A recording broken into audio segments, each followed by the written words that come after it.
स्वागत है आप सभी का आपके अपने चैनल प्रिंस एजुकेशन पर। आइए हम बात करते हैं सीबीपी के महत्वपूर्ण क्वेश्चन, जो कि 30 क्वेश्चन है।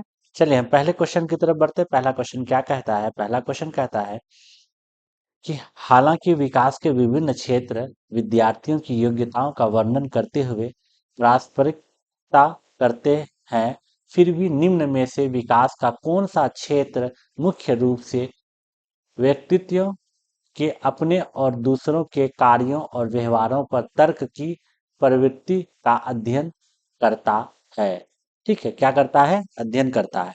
अगर आप यहाँ बात कीजिएगा तो यहाँ कह रहा है कि देखिए, यहाँ आपका पहला ऑप्शन है भाषा विकास, ठीक है, और दूसरा ऑप्शन है नैतिक विकास, शारीरिक विकास, सांस्कृतिक विकास, ठीक है।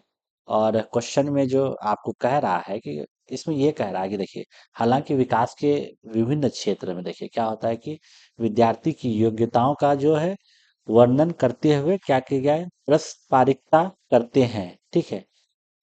फिर भी निम्न में से विकास का कौन सा क्षेत्र मुख्य रूप से व्यक्तित्व के अपने और दूसरों के, देखिए अपने और दूसरों के कार्यों का, देखिए क्या कह रहा है यहाँ पे? कह रहा है आपको व्यक्तित्व के अपने और दूसरों के कार्यों और व्यवहारों पर तर्क की, ठीक है, तर्क की प्रवृत्ति का अध्ययन करता है। ठीक है, तो इसमें अगर आप देखिएगा, आपका भाषा विकास है या नैतिक विकास है या शारीरिक विकास है या सांस्कृतिक विकास है, तो इसमें जो है हम अपना और दूसरों के कार्यों का, तो ये मेरा क्या है? नैतिक विकास है, ठीक है। मतलब मेरा मोरल डेवलपमेंट का बात हो रहा है, और मोरल डेवलपमेंट का बात कौन करते थे? आपके कोहलबर्ग करते थे, ठीक है। ये नैतिक विकास का बात कर रहा है, ठीक है। मोरल मोरल डेवलपमेंट का बात कर रहा है। कहने का मतलब देखिए, होता क्या है ना कि नैतिक विकास इस बात पर केंद्रित करती है कि व्यक्तित्व सही और गलत की समझ कैसे विकसित करता है, ठीक है। और क्या है कि अपने सामाजिक कार्यों और व्यवहारों के पीछे के तर्क को कैसे समझता है, ठीक है। मतलब अब व्यक्ति सही और गलत का जो उसका समझ जो विकसित होता है किसी भी इंसान का, वो किस तरीके से विकसित होता है, और वो जो समाज का कार्य और व्यवहार के पीछे का जो तर्क होता है, आखिर वो उसको कैसे समझता है, ठीक है। इसलिए ये क्या होगा आपका? पहला का ऑप्शन बी, मोरल डेवलपमेंट, नैतिक विकास आपका सही आंसर है। चलिए नेक्स्ट क्वेश्चन की तरफ बढ़ते हैं। नेक्स्ट क्वेश्चन क्या कहता है आपका? क्वेश्चन नंबर 2 कहता है, विकास का कौन सा सिद्धांत बताता है कि विकास सिर से पैर तक होता है? देखिए, आखिर विकास का कौन सा सिद्धांत बताता है कि जो आपका विकास होता है वो सिर से पैर तक होता है?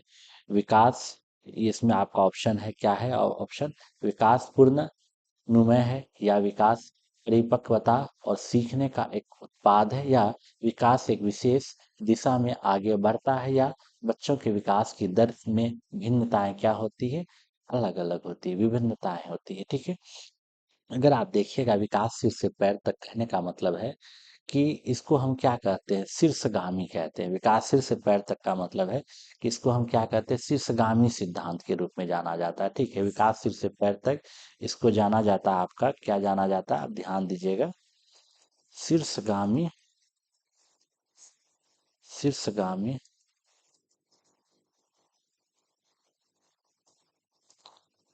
सिद्धांत, ठीक है, के रूप में जाना जाता है।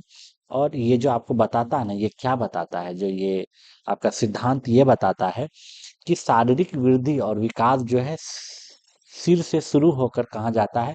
नीचे शरीर के बाकी हिस्सों की ओर बढ़ता है, ठीक है। ये चीज, ये आपका इस सिद्धांत के अंदर आपका यही आता है कि आपका जो शारीरिक बुद्धि और विकास जो होता है वो कहाँ से होता है? सिर से शुरू होता है, ठीक है।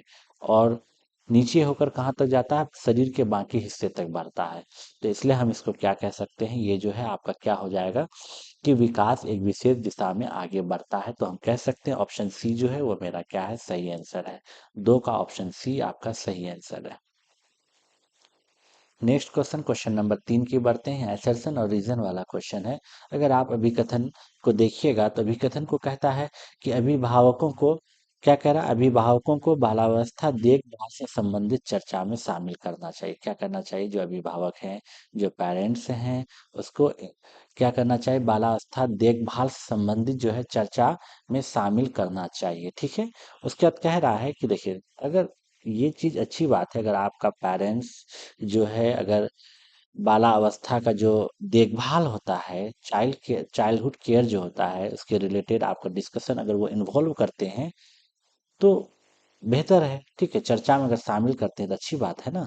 और अगर आप यहाँ पे रीजन देखिएगा, क्या कह रहा है कि बाल विकास पारिवारिक परिवेश से प्रभावित होता है। सही बात है, बाल विकास कहाँ से प्रभावित होता है?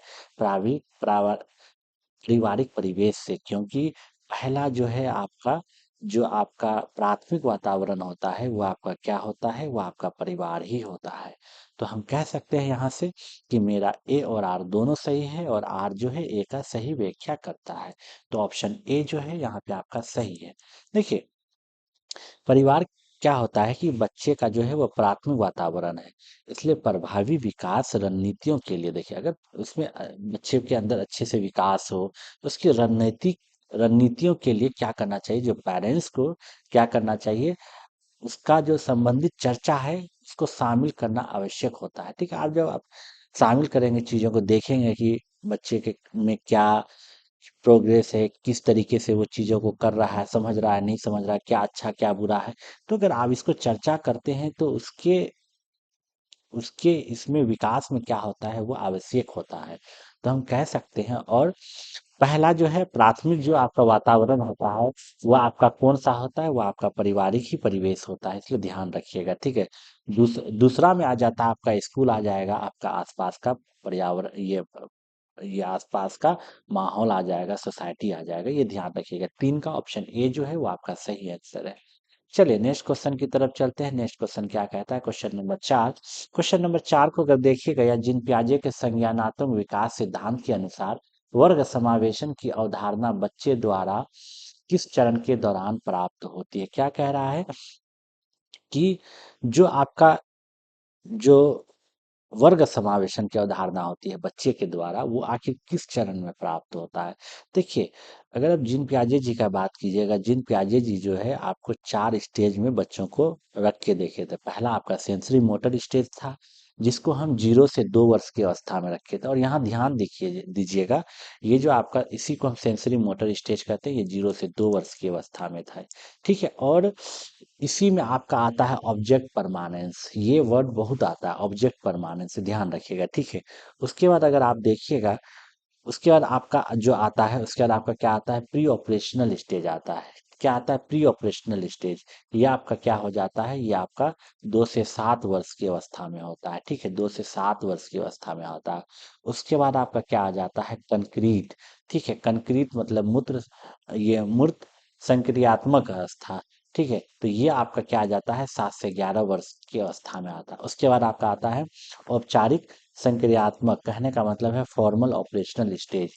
ये आपका 11 से प्लस, ये 12 प्लस ईयर एबव के लिए होता है। इसी में बच्चा रीजनिंग, ठीक है, लॉजिकल थिंकिंग, ये सब सारा चीज और प्रॉब्लम सॉल्विंग सीखता है। ठीक है, और ये जो आपको कंक्रीट वाला जो अवस्था होता है, इसमें बच्चा रिवर्सिबिलिटी सीखता है। ठीक है, चीज़ों को ये क्लासिफिकेशन सेरिएशन सीखता है।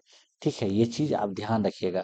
और इसी में बच्चे के अंदर कंजर्वेशन डेवलप होता है, लेकिन आपका प्री ऑपरेशनल स्टेज में कंजर्वेशन डेवलप नहीं होता है। ठीक है, तो 4 का जो है आपका क्या हो जाएगा? ऑप्शन ए, मूर्त मूर्त संक्रियात्मक, कहने का मतलब है कंक्रीट ऑपरेशनल स्टेज, जो कि हम 7 से 11 वर्ष की अवस्था में रखते हैं, ध्यान रखिएगा। ठीक है, 4 का ऑप्शन है। मूर्त संक्रियात्मक अवस्था जो होता है के दौरान क्या होता है? बच्चा के अंदर जो समझ आता है वो क्या आता है? तर्क विकसित करने का। ठीक है, और ये क्या होता है? उपश्रेणी एक बड़ी श्रेणी का हिस्सा हो जाता है। ठीक है, आप ध्यान रखिएगा। ठीक है, एक बार हम फिर से बता दे रहे हैं। देखिए, सबसे पहला जो होता है आपका सेंसरी मोटर स्टेज होता है। ये अवस्था क्या होता है आपका? 0 से 2 वर्ष। इसी को हम क्या कहते हैं? सविदी गामक अवस्था। ठीक है, और इसी में क्या होता है? बच्चे के अंदर जो होता है वस्तु अस्थायित्व का विकास होता है। वस्तु अस्थायित्व का विकास, ध्यान रखिएगा। इसी के अंदर क्या होता है आपका? वस्तु अस्थायित्व का विकास होता है, मतलब ऑब्जेक्ट परमानेंस डेवलप होता है। ठीक है, और बच्चा यहाँ जो सीखता है अपने इंद्रियों और क्रियाओं के माध्यम से सीखता है। ठीक है, उसके बाद आपका आता है प्री ऑपरेशनल स्टेज, जिसको हम क्या कहते हैं? पूर्व संक्रियात्मक अवस्था, जो 2 से 7 वर्ष की अवस्था में आता है। यहाँ बच्चे के अंदर क्या डेवलप होता है, वो आत्म केंद्रितता सोच और प्रतीकों का सोच, कहने का मतलब सिंबॉलिक थिंकिंग आता है बच्चे के अंदर, और इगोसेंट्रिज्म हो बच्चे के अंदर आ जाता है, ठीक है। और उसके बाद क्या होता है यहाँ पे, conservation, lack of conservation, conservation यहाँ डेवलप नहीं होता, यहाँ संरक्षण का क्या होता है, अभाव होता है। लेकिन जो कंजर्वेशन डेवलप होता है, आखिर संरक्षण जो डेवलप होता है वो कहाँ आता है, वो होता है मूर्त संक्रियात्मक अवस्था, कहने का मतलब है कंक्रीट ऑपरेशनल स्टेज, जिसको हम किस में रखे हैं, 7 से 11 वर्ष की अवस्था में रखे हैं, ठीक है। यहाँ पे बच्चे के अंदर क्या आता है, तार्किक सोच आता है, लॉजिकल थिंकिंग डेवलप होता है, और कंजर्वेशन डेवलप होता है, और क्या आता है, वर्गीकरण और क्रमबद्धता आता है, ठीक है। उसके बाद लास्ट स्टेज जो आता है आपका, और इसी के अंदर रिवर्सिबिलिटी भी आता है, कहने का मतलब है अगर पानी को बर्फ बना दिए तो बर्फ फिर पानी बन सकता है। ये चीज कहाँ आएगा, ये चीज आपको कंक्रीट ऑपरेशनल स्टेज में ही आता है, मतलब कि तीसरे स्टेज में, मतलब मूर्त संक्रियात्मक अवस्था में, मतलब जो कि 7 से 11 वर्ष में है, ठीक है। और लास्ट होता है आपका औपचारिक संज्ञानात्मक अवस्था, जिसको हम क्या कहते हैं, जिसमें बच्चे के अंदर क्या आता है, अमूर्त चिंतन आता है, काल्पनिक तर्क आता है, और समस्या समाधान, बड़े बड़े क्वेश्चन को वो क्या कर सकता है, इजी इजी में सॉल्व कर सकता है, इजी वे में, ठीक है। तो 4 का ऑप्शन ए जो है वो आपका सही आंसर हो जाएगा। चलिए नेक्स्ट क्वेश्चन की तरफ चलते हैं। क्वेश्चन नंबर 5 की तरफ आप देखिएगा। 5 कहता है, जिन पियाजे के संज्ञानात्मक विकास सिद्धांत के अनुसार किस चरण पर अधिकतर बच्चे परिकल्पनात्मक रूप से सोचने लगते, क्या कह रहा है, देखिए यहाँ पे परिकल्पनात्मक रूप से, ठीक है, परिकल्पनात्मक रूप से सोचने लगते, कहने का मतलब हाइपोथेटिकल थिंकिंग, अभी जस्ट बोले कहाँ, फॉर्मल ऑपरेशनल स्टेज, जिसको हम किस में रखते हैं, 12 प्लस ईयर में, ठीक है। और ये क्या होता है, औपचारिक संज्ञानात्मक अवस्था होता है, जिसको ये आपका डी ऑप्शन, ठीक है, जिसको हम 12 प्लस ईयर एबव में रखते हैं, ये चीज ध्यान रखिएगा, ठीक है। क्या कह रहा है, हाइपोथेटिकल थिंकिंग का बात कर रहा है, मतलब परिकल्पनात्मक रूप से सोचने लगता है बच्चा, कहाँ सोचता है, वो आपका फॉर्मल ऑपरेशनल स्टेज में सोचता है, और इसी को हम क्या कहते हैं, औपचारिक संज्ञानात्मक अवस्था, जो कि 12 प्लस ईयर से बच्चों को हम रखते हैं इसमें, ठीक है। चलिए 5 का ऑप्शन डी जो है वो आपका सही आंसर है। क्वेश्चन नंबर 6 की तरफ बढ़ते। क्वेश्चन नंबर 6 क्या कहता है, वाइगोस्की के विचारों के अनुसार विद्यार्थियों के समीपस्थ विकास का क्षेत्र पाने में सहायता करने के लिए एक अध्यापिका को क्या देना चाहिए, क्या कह रहा है कि आखिर वाइगोस्की के विचार के जो अनुसार है, विद्यार्थी के समीपस्थ विकास का क्षेत्र पाने में सहायता करने के लिए एक अध्यापक को क्या करना चाहिए।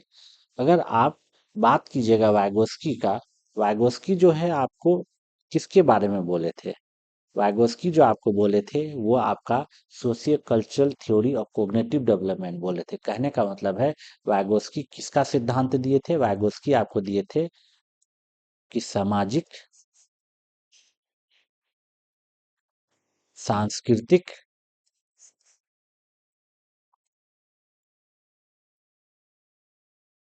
संज्ञानात्मक विकास सिद्धांत दिए थे, इस चीज का आप ध्यान रखिएगा, ठीक है। ठीक है, वैगोस्की जो बात किए थे वो सामाजिक सांस्कृतिक संज्ञानात्मक विकास का बात किए थे, और इसके अंदर महत्वपूर्ण हम 3 चीजों के बारे में जानते हैं। जैसे आप अगर नाम सुने होंगे जेडपीडी के बारे में, जिसको हम क्या कहते हैं, जोनो प्रोक्सिमल डेवलपमेंट कहते हैं। उसके बाद एक हम पढ़े थे इसमें स्कैफ फोल्डिंग, ठीक है। देखिए होता क्या है ना कि अगर हम जेडपीडी का बात करें, जेडपीडी को हम क्या कहते हैं, जोनो प्रोक्सिमल डेवलपमेंट, ये क्या कहते हैं, समीपस्थ संभावित विकास का क्षेत्र, ठीक है, इसी को हम क्या कहते हैं, समीपस्थ संभावित विकास का क्षेत्र, कहने का मतलब है इसमें देखिए हम बात कर रहे हैं, जेडपीडी का बात कर रहे हैं, ठीक है, इसी को हम क्या कहते हैं, समीपस्थ संभावित विकास का क्षेत्र, इसी जेडपीडी को, जॉन अप्रोक्सीमल डेवलपमेंट, ये क्या होता है, इसके अंदर क्या होता है, बीच में दी जाने वाली अस्थाई सहायता, कहने का मतलब है कि हम कार्य के बीच में इसको क्या कर रहे हैं, सहायता दे रहे हैं, बीच में दी जाने वाली, मतलब कि कोई काम बच्चा कर रहा है, अगर मान के चले वो अटक गया कहीं, तो हम उसको क्या कर रहे हैं, सहायता प्रदान कर रहे हैं, ठीक है। ये होता है आपका जेडपीडी, ठीक है। बच्चा इसमें बच्चा अपने से भी काम कर सकता है जेडपीटी में, ठीक है। एक होता है आपका स्केप फोल्डिंग, ठीक है, स्केप फोल्डिंग क्या होता है, आपका स्केप फोल्डिंग जो होता है, देखिए स्केप फोल्डिंग क्या होता है, ये आपका होता है ढांचा निर्माण, मतलब मचान होता है, ठीक है, इसी को हम क्या कहते हैं, आलम्बन कहते हैं। इसी को हम क्या कहते हैं, पार कहते हैं। ठीक है, अगर आप ये क्या होता है कि शुरुआत में दी जाने वाली अस्थाई सहायता, इसमें स्केप फोल्डिंग क्या होता है कि शुरुआत में दी जाने वाले, देखिए ध्यान दीजिएगा, ये क्या होता है आपका, शुरुआत में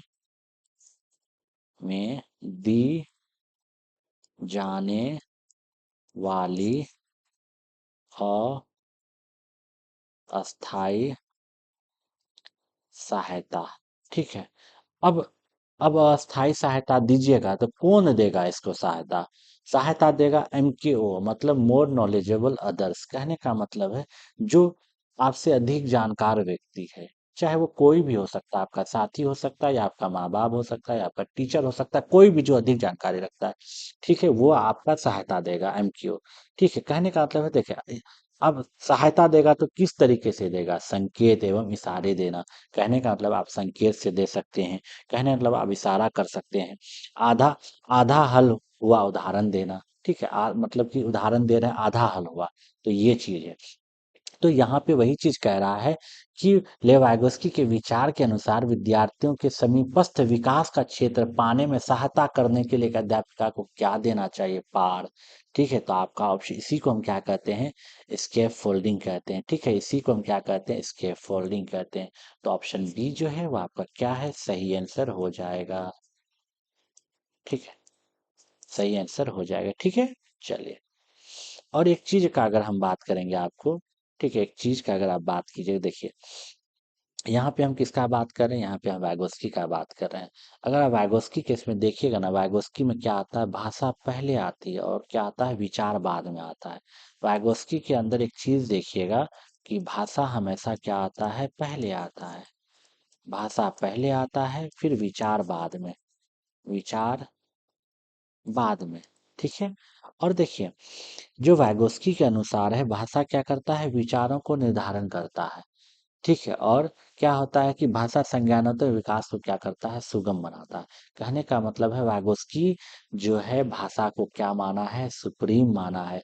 और हम अगर जिन प्याजे जी का बात करें, जिन प्याजे का कहना था कि विचार पहले आता है, भाषा बाद में आता है, तो हम इस तरीके से कह सकते हैं, छह का ऑप्शन बी जो है वो मेरा क्या होगा, सही आंसर होगा। चलिए नेक्स्ट क्वेश्चन की तरफ बढ़ते हैं। नेक्स्ट क्वेश्चन क्या कहता है, क्वेश्चन नंबर 7। क्वेश्चन नंबर 7 को देखिएगा, लेवागोस्की ने खाली जगह विकास में वृद्धि हेतु खाली जगह के उपयोग पर बल दिया है।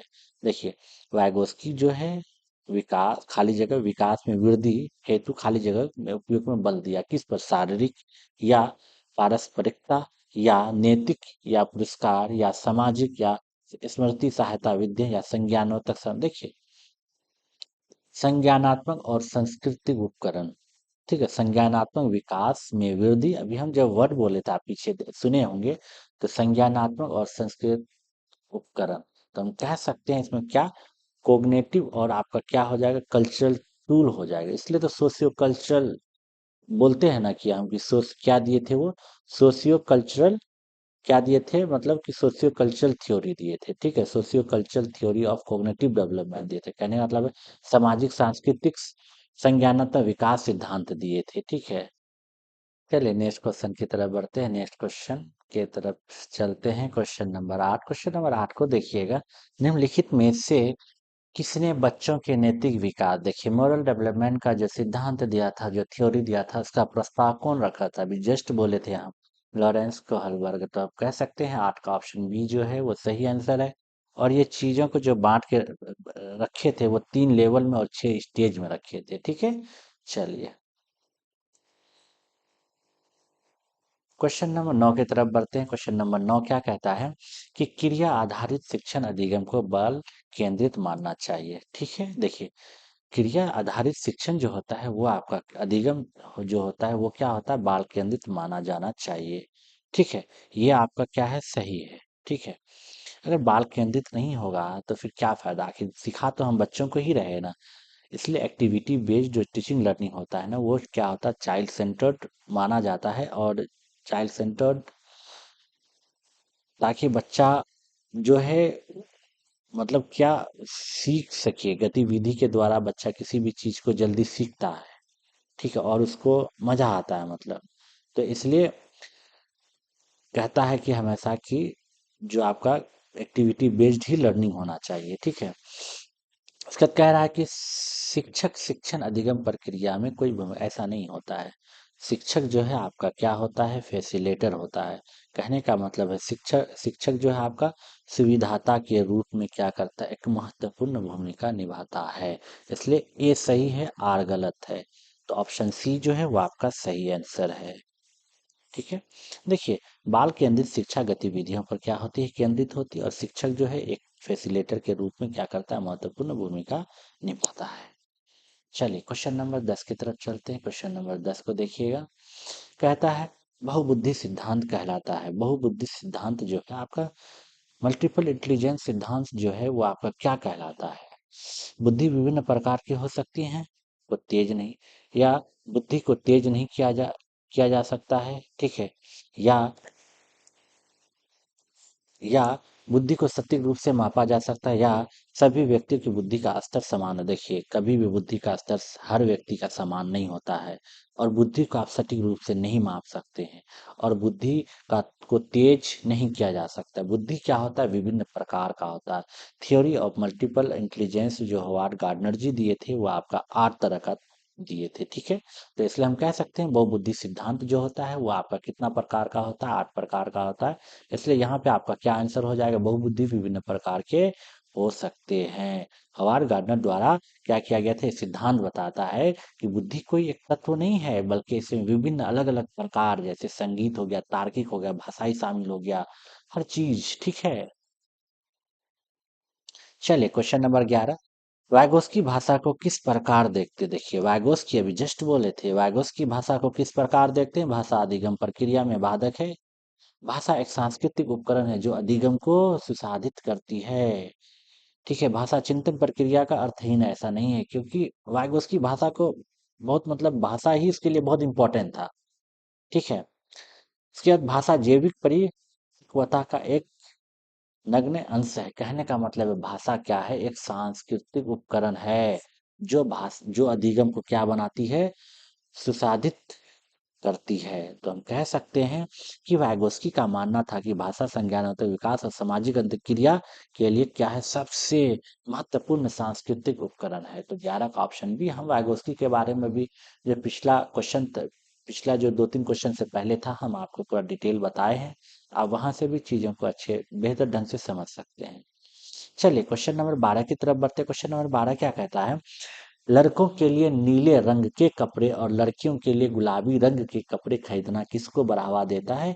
ये आपका बढ़ावा देता है लिंग रूढ़िबद्धता को। कहने का मतलब है जेंडर स्टीरियोटाइप को, ठीक है। ऐसा नहीं है कि लड़का है तो वो नीला रंग का ही कपड़ा, भाई किसी लड़का को गुलाबी भी रंग का पसंद होता है। अब लड़की है तो ऐसा नहीं है कि वो गुलाबी ही रंग की कपड़ा खरीदेगी, हो सकता है कोई ब्लैक भी, कोई व्हाइट भी, सबका पसंद अलग अलग है।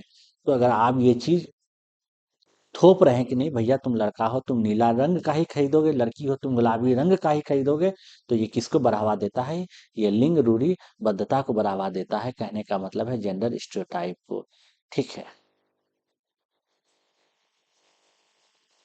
क्वेश्चन नंबर 13 की तरफ चलते। 13 क्या कहता है कि अंग्रेजी विषय की एक शिक्षिका सरिता ने यह देखा कि वह कक्षा में जो पढ़ाती है उसे सीखने का स्तर पर विद्यार्थी विभिन्नताएं दिखाते हैं, इसलिए सरिता को चाहिए। देखिए सरिता जो इंग्लिश में पढ़ा रही है, इंग्लिश की शिक्षिका है, वो जो पढ़ाती है वो ये देखती है कक्षा में हम जो पढ़ाते हैं उसे सीखने का जो स्तर है विद्यार्थियों का क्या है, विभिन्नताएं देखता है, सबका अलग अलग स्तर है सीखने का ना। इसलिए इसके लिए सरिता को क्या करना चाहिए, शिक्षण के एक समान तरीके का पालन करें ताकि सीखने का व्यक्तिगत अंतर कम हो। छात्रों के पालन के लिए बहुत सख्त नियम बनाए, या सीखने के में सुधार के लिए अपने शिक्षण में विभिन्न प्रकार के अनुभवों को शामिल करें, या इन मतभेदों के बारे में ध्यान ना दे। देखिए, कहने का मतलब है कि सीखने में सुधार के लिए जो है अपने शिक्षण में विभिन्न प्रकार के अनुभवों को शामिल कर सकते हैं। देखिए, आप अगर व्यक्तिगत विभिन्नताएं को दूर करने के लिए आप क्या कर सकते हैं कि शिक्षक को विभेद विभेदित निर्देश और विभिन्न शिक्षण गतिविधियों का क्या करना चाहिए, उपयोग करना चाहिए। देखिए, अगर आप डिफरेंट गतिविधि का उपयोग करते हैं या इंस्ट्रक्शन का, तो उससे क्या होता है ना कि बच्चे को सीखने में मदद मिलता है, आप और उसमें सुधार कर सकते हैं। ठीक है, तो सीखने में उसका सुधार कर सकते हैं, इसलिए तेरह का ऑप्शन सी जो है वो आपका सही आंसर। देखिए, जब आप क्वेश्चन को अगर समझ गए, बेहतर ढंग से अगर क्वेश्चन को समझ गए, तो ऑप्शन बी आप खोज लीजिएगा। बस ध्यान ये रहे, बच्चे के निगेटिव निगेटिव चीज़ों को हम नहीं देखेंगे। ठीक है, बच्चे के लिए जो सही है हम उस चीज़ों को देखेंगे, जो उसके लिए निगेटिव होगा हम उसको छांटेंगे। चलिए, क्वेश्चन नंबर 14 की तरफ बढ़ते। क्वेश्चन नंबर 14 क्या कहता है, मूल्यांकन का मुख्य उद्देश्य क्या होना चाहिए। अगर आपका एक असेसमेंट का जो मुख्य ये उद्देश्य होना चाहिए, ऑब्जेक्टिव होना चाहिए, वो क्या होना चाहिए, प्राइमरी ऑब्जेक्टिव असेसमेंट का क्या होना चाहिए। विद्यार्थियों का नामीकरण, आप विद्यार्थी स्टूडेंट पर क्या लेबलिंग लगाएंगे। अगर आप किसी का मूल्यांकन कर रहे हैं तो क्या आप लेबल लगाने के लिए मूल्यांकन कर रहे हैं, आप नामीकरण देंगे बच्चों का, या आप समान योग्यता आधारित विद्यार्थियों का समूहकरण करेंगे, या आप टेस्ट ले लिए हैं, कह रहे हैं कि जो बच्चा अच्छा है हम उसको अलग से बैठाएंगे, जो बच्चा उससे कम है उसको अलग से, जो सबसे कम है उसको अलग से बैठाएंगे। या विद्यार्थियों की अधिगम प्रगति को समझना, या कम अंक वाले विद्यार्थियों का अवरोधन। ठीक है, देखिए, हम जो प्राइमरी जो ऑब्जेक्टिव होना चाहिए असेसमेंट का, वो मुख्य उद्देश्य यही है कि विद्यार्थियों की अधिगम प्रगति को समझना है। ठीक है, मूल्यांकन का जो लक्ष्य है, वो ये पहचानना होता है कि छात्र कितना सीखा, और उन्हें आगे किस चीज़ की सहायता है, उसको कहाँ पे दिक्कत आ रहा है। मेन उद्देश्य असेसमेंट का यही होता है कि कोई भी विद्यार्थी आखिर कितना सीखा, और अगर उसको यहाँ किस में वो फंस रहा है, किस में उसको दिक्कत आ रहा है, ये चीज़ का आप ध्यान रखिएगा, तो हम कह सकते हैं इसमें कि आपका 14 का ऑप्शन सी जो है वो आपका सही आंसर है। ठीक है, क्वेश्चन नंबर 15 की तरफ देखिएगा, मूल्यांकन की प्रक्रिया में विद्यार्थियों को शामिल करके मूल्यांकन की प्रकृति में किस प्रकार का बदलाव आता है। देखिए क्या कह रहा है, मूल्यांकन की प्रक्रिया में विद्यार्थियों को शामिल करके, अगर मूल्यांकन की प्रक्रिया में आप विद्यार्थियों को शामिल करते हैं, करने के बाद मूल्यांकन की प्रकृति में किस प्रकार का आखिर बदलाव आता है। अधिगम का मूल्यांकन, या अधिगम के लिए मूल्यांकन हो जाता है, या रचनात्मक मूल्यांकन योगात्मक मूल्यांकन में बदल जाता है, या व्यापक मूल्यांकन अव्यापक मूल्यांकन में बदल जाता है, या सतत मूल्यांकन असतत मूल्यांकन में बदल जाता है। कहने का मतलब है कि देखिए, मूल्यांकन की प्रक्रिया में विद्यार्थियों को शामिल करके मूल्यांकन के प्रकृति में किस प्रकार का बदलाव आता है, तो वो जो बदलाव आता है, अधिगम का मूल्यांकन होता है, और उसके बाद क्या होता है कि अधिगम के लिए मूल्यांकन हो जाता है। तो हम कह सकते हैं ऑप्शन ए जो है वो आपका सही आंसर है। जब छात्र शामिल होते हैं, ठीक है, तो ध्यान केवल ग्रेडिंग से हटकर सुधार के तरीके खोजने हैं पर केंद्रित हो जाता है। ठीक है, तो आपका क्या हो जाएगा, 15 का ऑप्शन ए जो है वो आपका क्या है, सही आंसर है। ठीक है, चलिए नेक्स्ट क्वेश्चन 16 की तरफ चलते हैं। क्वेश्चन नंबर 16 क्या कहता है, क्वेश्चन नंबर 16 कहता है आपको कि हास हाशिए पर स्थित वर्गों से आने वाले विद्यार्थी के समावेशन में मदद करने के लिए एक अध्यापिका को क्या करना चाहिए। ठीक है, क्या करना चाहिए, कहने का मतलब देखिए, इसमें जो बात कह रहा है कि इसका कहाँ समावेशन का अर्थ क्या है कि हर देखिए सम मेन है, अगर विद्यार्थियों के समावेशन में मदद करने का मतलब, सबसे पहले अगर आप समावेशन वर्ड को देखिएगा, इंक्लूजन वर्ड को देखिएगा, इसका मतलब क्या होता है कि छात्र को मूल्यवान और स्वीकार्य महसूस कराना है। कहने का मतलब है सभी स्टूडेंट को आपको एक्सेप्ट करना है उसके चीज़ों को, और आप उसको एकदम वैल्यूड फुल फील कराना। कहने का मतलब सब छात्र उसके लिए क्या है, बराबर है सभी स्टूडेंट। ठीक है, अपनेपन का भावना पैदा करने वंचित छात्रों को अलग थलग होने से रोकता है। देखिए बात, जब अपनेपन का भावना पैदा करेंगे क्या होगा कि वंचित छात्रों को अलग थलग होने से रोकता है। तो इसमें हम कह सकते हैं सभी छात्रों के बीच अपनेपन की भावना को क्या करना है, हमको बढ़ावा देना है। ठीक है, 16 का ऑप्शन क्या हो जाए, देखिए यहाँ क्या है ना, 16 का ऑप्शन ए वो आपका क्या है, सही आंसर है। क्वेश्चन नंबर 17 की तरफ चलते हैं। कक्षा में दृष्टि बाधित से जूझते एक शिक्षार्थी के समावेशन को बढ़ावा देने के लिए एक अध्यापिका को क्या, कोई दृष्टि बाधित बच्चा जूझ रहा है तो एक अध्यापिका को क्या करना चाहिए समावेशन को बढ़ावा देने के लिए। जानकारी का मौखिक विवरण देखिए, दृष्टि बाधित है तो आप क्या कर सकते हैं, जानकारी को मौखिक रूप से दे सकते हैं, ऑरल ऑरल डिस्क्रिप्शन दे सकते हैं, या संपर्कीय के विवरण हेतु चार्ट दिखाना, चार्ट आप दिखाइएगा तो कहाँ से दिखेगा, या सांकेतिक भाषा का प्रयोग करना, ठीक है, या उनकी तरफ बार बार देखना नहीं, आप जानकारी को मौखिक रूप से विवरण देंगे। ठीक है, दृष्टिहीन बाधित छात्र श्रवण जानकारी पर निर्भर करता है, दृश्य सहायता सामग्री का मौखिक रूप से वर्णन करने से ये सुनिश्चित होता है कि उनकी पाठ की सामग्री तक पहुंच जाती है। ठीक है ना। चलिए क्वेश्चन नंबर 18। क्वेश्चन 18 कहता है, एक विशिष्ट अधिगम असमर्थता पठन वैकल्य की क्या विशेषता है, क्या विशेषता है, ठीक है, पठन वैकल्य डिसलेक्सिया का बात कर रहा है, लेख के बोध में कठिनाई, या चलने में कठिनाई, या मौखिक संप्रेषण में कठिनाई, या खाने में कठिनाई। देखिए, डिसलेक्सिया क्या होता है, लेख के बोध में कठिनाई होता है, कहने का मतलब है पठन वैकल्य एक सीखने का विकार है, जिसमें क्या होता है, शब्दों को पहचानने और उन्हें डिकोड करने और पाठ को समझने में क्या होता है, कठिनाई शामिल होता है। तो हम कह सकते हैं लेख के बोध में कठिनाई, तो ऑप्शन ए जो है वो आपका क्या है, सही आंसर है। क्वेश्चन नंबर 19 की तरफ चलते हैं, वंचित समूहों से आने वाले बच्चों की सहायता के लिए स्कूल में निम्नलिखित में से कौन सी सुविधा प्रदान करने की आवश्यकता होती है। देखिए, वंचित समूह से बच्चे आ रहे हैं, तो आप बच्चों की सहायता करने के लिए आखिर स्कूल में कौन सी गतिविधि प्रदान करने की आवश्यकता है। आप ऑप्शन दिया है, विषयों के चयन में लचीलापन प्रदान करना, या कक्षा में सभी बच्चों के लिए समान समान शैक्षिक कार्यक्रम लागू करना, या उन्हें किसी किसी विशेष स्कूल में प्रवेश लेने के लिए बाध्य करना, या उन्हें उसी स्कूल में एक सेक्शन में पढ़ाना। देखिए, ठीक है, इसमें कह रहा है, देखिए, आप विषयों के चयन में क्या करेंगे, लचीलापन प्रदान करेंगे, या ये नहीं कि कक्षा में बच्चों के लिए समान शैक्षिक कार्यक्रम लागू कर देंगे, या उन्हें विशेष स्कूल में आखिर प्रवेश लेने के लिए बाध्य कर देंगे, या उनके स्कूल में एक सेक्शन को बढ़ा पढ़ाना। ठीक है, देखिए, लचीलापन शिक्षा को वंचित समूह के छात्र की विशिष्ट आवश्यकताओं और पृष्ठभूमि के अनुरूप बनाने की अनुमति देता है, जिससे सीखना अधिक क्या होता है, सुसंगत और सुलभ हो जाता है बच्चे के लिए। मतलब कि क्या होता है, जो लर्निंग होता है वो क्या होता है, मोर रिलीवेंट होता है और एसेसेबल होता है। तो हम कह सकते हैं 19 का ऑप्शन ए वो आपका क्या है, सही आंसर है।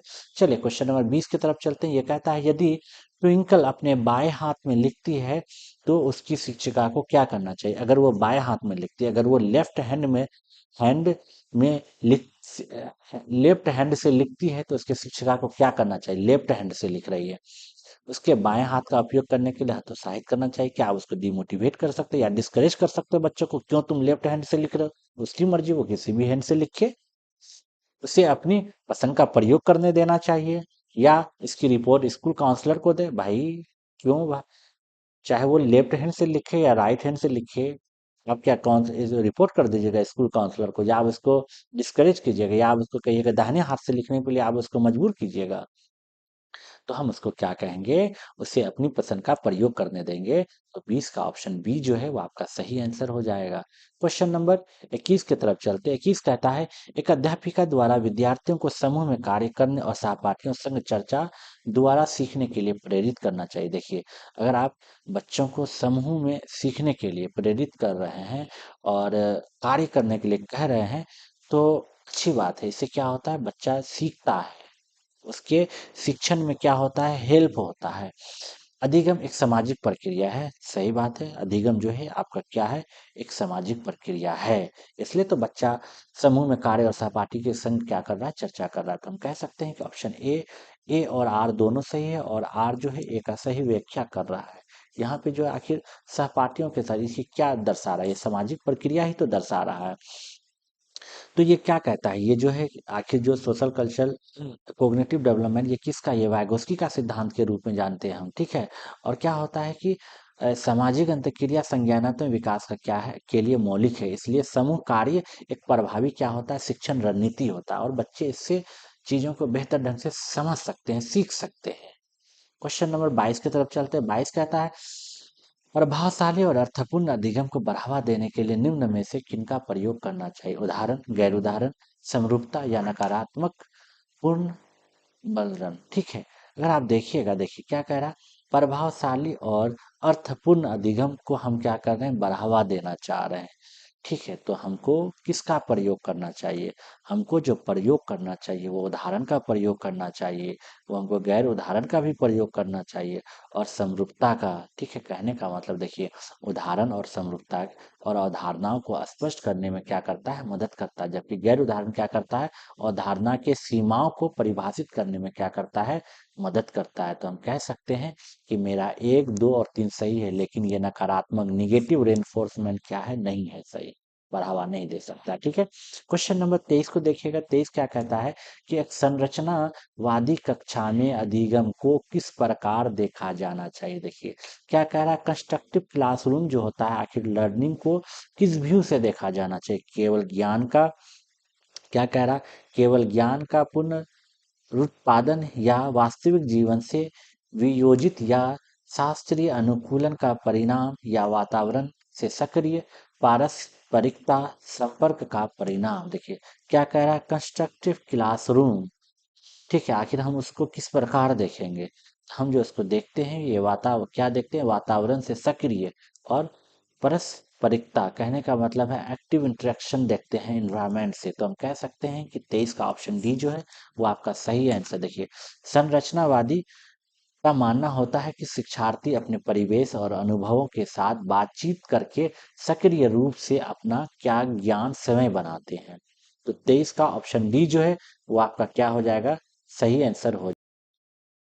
निम्न में से कौन सी युक्ति विद्यार्थियों की जानकारी को लंबे समय तक याद रखने में, देखिए कौन सा जो तरीका होता है वो क्या करता है, विद्यार्थियों को लंबे समय तक क्या करता है, याद करने में क्या करता है, उसका मदद करता है। ठीक है, जानकारी से संबंधित निरर्थक शब्दों का समूह बनाना, या जानकारी को अव्यवस्थित रूप से प्रस्तुत करना, या जानकारी से संबंधित दृश्य रूपक और समरूपक बनाना, या जानकारी को बिना किसी संदर्भ के प्रस्तुत करना। तो क्या कहता है कि जानकारी से संबंधित दृश्य रूपक और समरूपक बनाना, कहने का मतलब है कि दृश्य रूपक और समरूपता नई जानकारी को मौजूद ज्ञान से जोड़ता है। ठीक है, जिससे इसे क्या होता है, दीर्घकालिक, क्या होता है, दीर्घकालिक स्मृति में संग्रह संग्रहित करना और वहां से वापस आना आसान हो जाता है। तो हम कह सकते हैं कि इसमें ऑप्शन सी जो है वो आपका क्या है, सही आंसर है। क्वेश्चन नंबर 25 की तरफ चलते हैं। क्वेश्चन नंबर 25 कहता है, यदि एक शिक्षक विद्यार्थियों की समस्या समाधान क्षमताएं विकसित करना चाहता है तो उसे निम्न में से किससे बचना चाहिए। क्या कह रहा है, एक शिक्षक विद्यार्थियों की समस्या समाधान को क्या करना चाहता है, क्षमताएं विकसित करना चाहता है, तो निम्न में से आखिर किससे बचना चाहिए। देखिए बचने का बात कर रहा है, यहाँ पे क्या कह रहा है कि बचना चाहिए। ठीक है, बचने का बात कर रहा है। समस्या को ठीक समझाने के लिए विद्यार्थियों को प्रेरित करना, या विद्यार्थियों को समस्या के विभिन्न पहलू देखने के लिए प्रोत्साहित करना, या विद्यार्थियों में व्यवस्थित कार्य करने की आदत विकसित करना, या विद्यार्थियों को प्रेरित करना कि वे कार्य को जैसे भी हो जल्दी करें। तो देखिए क्या होता है, चाहिए किससे बचना चाहिए, बचने की बात कर रहे हैं, तो आप क्या विद्यार्थियों को प्रेरित करिएगा, इंकरेज कीजिएगा, कहे कि भैया जल्दी से काम कीजिए, क्विकली काम कीजिए। हाँ, ठीक है, तो ऑप्शन डी जो है वो आपका क्या है, सही आंसर। कहने का मतलब देखिए, समस्या समाधान में प्रक्रिया और समझ के बजाय गति को प्राथमिकता नहीं दी जानी चाहिए ना। लोग देखिए चीजों को थोड़ा लेट से ही करें लेकिन सही से करें। ठीक है, जल्दबाजी करने से क्या हो सकता है, गलती हो सकता है ना, गहन सोच में कमी हो सकता है, इसलिए हम उसको जल्दीबाजी करने के लिए प्रेरित नहीं करेंगे। क्वेश्चन नंबर 26, क्वेश्चन नंबर 26 को देखिएगा। तो विद्यार्थियों की त्रुटियों के संबंध में अध्यापिका, देखिए क्या कह रहा है कि अगर कि स्टूडेंट जो गलती कर रहा है, तो टीचर एक अध्यापिका नकारात्मक, क्या कह रहा है कि नकारात्मक पुनर्बलन द्वारा त्रुटियों को कम करना चाहिए, या दंड द्वारा, या उन उन अधिगम कमियों को खोजना चाहिए, या त्रुटियों की अपेक्षा उपेक्षा करनी चाहिए। ठीक है, तो इसमें हम कह सकते हैं कि 26 का जो है क्या होगा, उन अधिगम कमियों को खोजना चाहिए जिनकी वजह से क्या होता है, त्रुटियां हुई है। तो हम कह सकते हैं 26 का ऑप्शन सी जो है सही आंसर है। कहने का देखिए, तृतीय छात्र की सोच को समझने का क्या करता है, एक माध्यम है। उनका विश्लेषण करने से क्या होता है, शिक्षकों को यह पहचानने में मदद मिलता है कि छात्र की समझ कहाँ अधूरी है। ठीक है, 26 का ऑप्शन सी जो है आपका सही आंसर है। ठीक है, संज्ञान और भावनाएं हैं क्या है, स्वतंत्र है एक दूसरे से, या कभी कभार ही संबंधित, या एक दूसरे से परस्पर संबंधित, या वातावरणीय कारकों द्वारा प्रभावित नहीं होता है। तो देखिए, संज्ञान और भावनाएं क्या होता है, एक दूसरे से परस्पर संबंधित है, इंटर रिलेटेड है एक दूसरे से। ठीक है, तो आखिर एक्सपेरिमेंट से पता चलता है ये कि हम कैसा महसूस करते हैं कि हमारी सोच को प्रभावित करता है। आखिर हम कैसा महसूस करते हैं कि हमारी सोच को प्रभावित करता है। आप जैसा सोचेंगे, आप आपको वैसे ही प्रभाव करे। अगर आप निगेटिव सोच रहे हैं तो आपको वैसा ही, आप उससे वैसे ही प्रभावी होइएगा। और हमारी सोच हमारी भावनात्मक स्थिति को प्रभावित करती है। 27 का ऑप्शन सी। 28 का देखिएगा, एक विद्यार्थी जो बार बार मिलने वाली असफलताओं का कारण उनकी योग्यता की कमी को मानता है, उसमें कौन सा भाव पैदा होता है, कौन सा भाव पैदा होता है। तो क्या उच्च आत्मसम्मान, या सम्मान, या अधिगम निसहायता, या सकारात्मक आत्म अवधारणा, या आत्म प्रभावकारिता में वृद्धि। तो इसमें क्या हो जाएगा, ये आपको अधिगम निसहायता, कहने का मतलब वो क्या होता है, लर्न हेल्पलेसनेस हो जाता है। कहना मतलब अधिगम निसहायता तब होती है जब क्या होता है, व्यक्ति को लगता है कि उसकी विफलताओं पर उसका कोई नियंत्रण नहीं है, जिससे वो पूरी तरह से प्रयास करना क्या करता है, छोड़ देता है। क्वेश्चन नंबर 29 की तरफ बढ़ते हैं। एनईपी 2020 राष्ट्रीय शिक्षा नीति 2020 ने किस पर बल दिया था। क्या कह रहा है, बहु विषय विषयकता शिक्षा, या कठोर पाठ्यक्रम, या योगात्मक आकलन, या परीक्षा केंद्रित शिक्षा शास्त्र। तो देखिएगा यहाँ, बहुविषयकता शिक्षा एनईपी जो जोर दिया था वो क्या कहा था, क्या कहा था आपका, मल्टी डिसिप्लिनरी एजुकेशन, मतलब बहुविषयकता शिक्षा। कहने का मतलब देखिए, एनईपी 2020 शिक्षा के प्रति एक समग्र और बहुविषयक दृष्टिकोण को क्या करता है, बढ़ावा देता है, जो कि क्या होता है, कला विज्ञान और अन्य धाराओं के बीच की कठोर सीमाओं को क्या करता है, तोड़ता है। क्वेश्चन नंबर 30 और ये क्वेश्चन नंबर लास्ट क्वेश्चन है।